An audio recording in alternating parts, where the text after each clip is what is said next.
और रक्षा मंत्री राजनाथ सिंह ने सेना की तारीफ करते हुए कहा कि भारतीय सेना ने शौर्य का परिचय दिया और पीओके में आतंकी कैंप तबाह कर दिए हैं।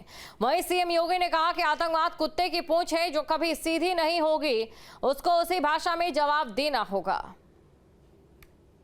जिन भारत विरोधी और आतंकी संगठनों ने भारत माता के मस्तक पर हमला करके कई परिवारों के सिंदूर मिटाए थे, उन्हें भारतीय सेना ने ऑपरेशन सिंदूर के माध्यम से इंसाफ दिलाने का काम किया है। और इसके लिए आज सारा देश भारतीय सेनाओं का अभिनंदन कर रहा है। ऑपरेशन सिंदूर सिर्फ एक सैन्य कार्रवाई भर नहीं है, बल्कि भारत की राजनैतिक, सामाजिक और सामरिक इच्छा शक्ति का प्रतीक है। यह ऑपरेशन आतंकवाद के खिलाफ भारत की दृढ़ इच्छा शक्ति का और सैन्य शक्ति की क्षमता और संकल्प शक्ति का भी प्रदर्शन है। हमने दिखाया है, भारत आतंकवाद के खिलाफ जब भी कोई कार्रवाई करेगा तो आतंकवादियों और उनके आकाओं के लिए सरहद पार की जमीन भी सुरक्षित नहीं रहेगी।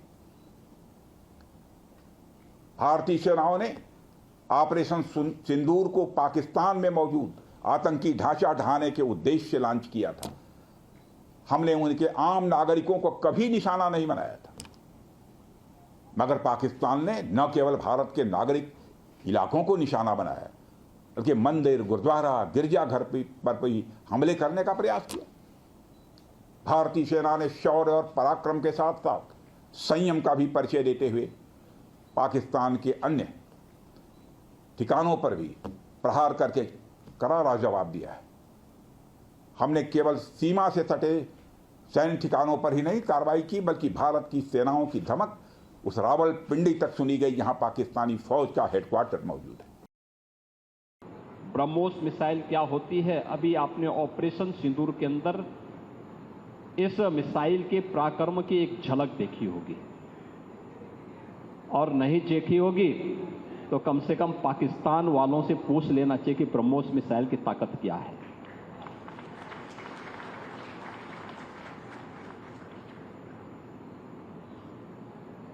आतंकवाद के प्रति प्रधानमंत्री जी ने घोषणा की है कि कोई भी आतंकी घटना